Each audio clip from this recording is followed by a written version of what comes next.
Assalamualaikum warahmatullahi wabarakatuh. Perkenalkan, nama saya Nadia Humairah. Saya mahasiswi dari Politeknik Negeri Tanah Laut. Saya mengambil jurusan agroindustri. Di dalam video ini, saya akan mempresentasikan atau menjelaskan secara ringkas tentang makalah saya yang berjudul Demokrasi di Indonesia. Sebelumnya, teman-teman jangan lupa ya, like, komen, dan subscribe channel saya. Oh ya, jangan lupa pula aktifkan loncengnya ya. Oke teman-teman, mari kita mulai videonya. Pengertian demokrasi. Demokrasi berasal dari bahasa Yunani demokratia, yang berarti kekuasaan rakyat. Demokrasi juga berasal dari kata demos dan kratos. Demos yang memiliki arti rakyat dan kratos yang memiliki arti kekuasaan. Menurut Kamus Besar Bahasa Indonesia KBBI, demokrasi adalah gagasan atau pandangan hidup yang mengutamakan persamaan hak dan kewajiban serta perlakuan yang sama bagi warga negara. Nah, berikut ini ada pengertian demokrasi menurut beberapa ahli. Di sini saya akan menjelaskan tentang 3 para ahli yang menyatakan apa itu demokrasi. Pertama, menurut Montesquieu, menurut beliau, kekuasaan negara harus dibagi dan dilaksanakan oleh 3 lembaga, yaitu yang pertama, legislatif, yang merupakan pemegang kekuasaan untuk membuat undang-undang.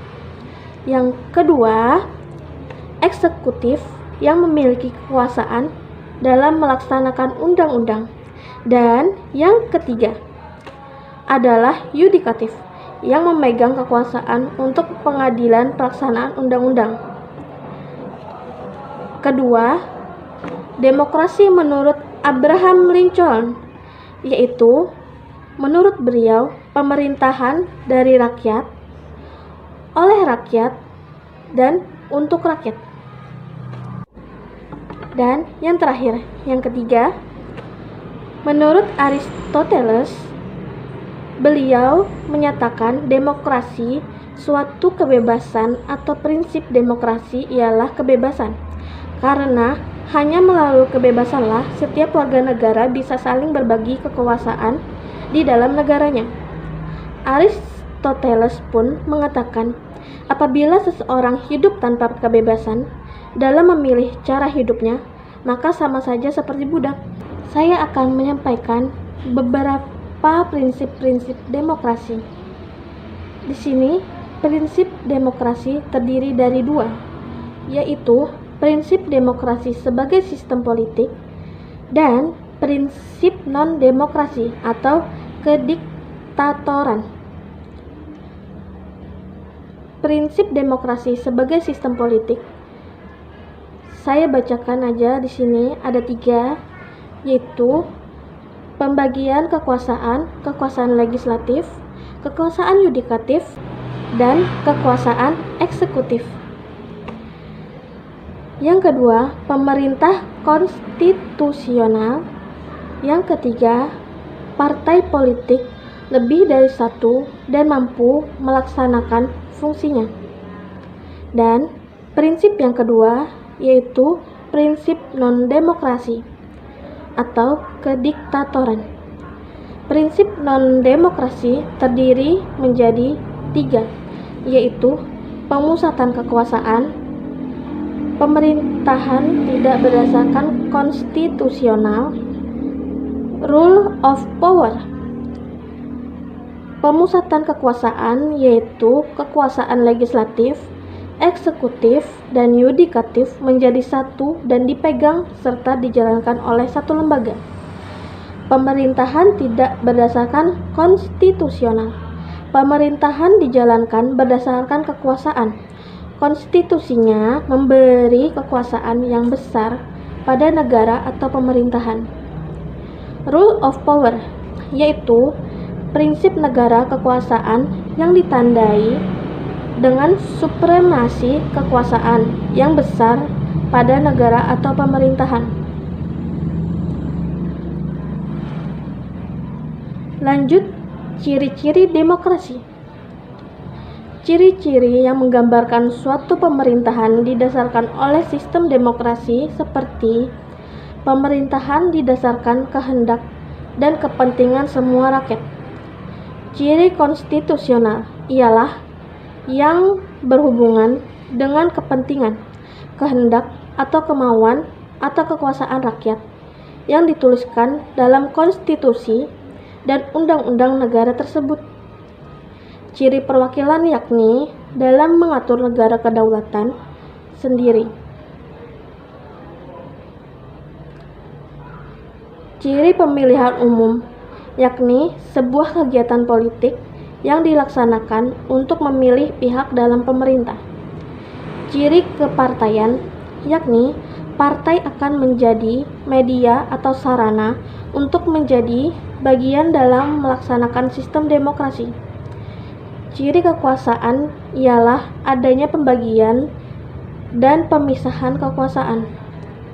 Ciri tanggung jawab ialah adanya tanggung jawab dari pihak yang sudah dipilih untuk ikut dalam pelaksanaan suatu sistem demokrasi. Selanjutnya, contoh demokrasi. Nah, ini penjelasan saya yang terakhir ya, yaitu tentang contoh demokrasi. Contoh demokrasi di sini terbagi menjadi 4, yaitu jenis-jenis demokrasi, demokrasi perwakilan dengan sistem pengawasan langsung dari rakyat, dan demokrasi berdasarkan titik perhatian atau prioritas, dan yang terakhir, demokrasi berdasarkan prinsip ideologi.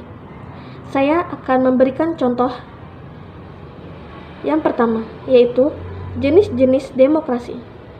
Demokrasi terdiri dari beberapa jenis, yaitu demokrasi langsung dan demokrasi perwakilan. Demokrasi langsung contohnya ikut mencoblos saat pemilu atau pilkada dan memilih secara langsung ketua kelas. Demokrasi perwakilan contohnya pembuatan undang-undang yang diwakili oleh anggota DPR. Yang kedua, demokrasi perwakilan dengan sistem pengawasan langsung dari rakyat. Nah, ini dibagi menjadi 3 ya. Pertama, referendum wajib. Contohnya, pemungutan suara pemisahan Timor Timur dan persetujuan yang diberikan oleh rakyat terhadap pembuatan undang-undang. Referendum tidak wajib. Contohnya, peranan partai politik tidak begitu menonjol, tetapi kehendak rakyat dapat diketahui secara langsung dalam demokrasi. Yang ketiga, referendum konsultatif. Contohnya, rakyat sendiri kurang memahami tentang ini, maka pada saat materi undang-undang, rakyat hanya diminta persetujuan.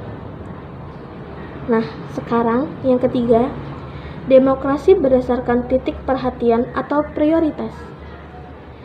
Demokrasi terhadap titik perhatian atau prioritas ini terbagi lagi menjadi beberapa, yaitu demokrasi formal, demokrasi material, dan demokrasi campuran.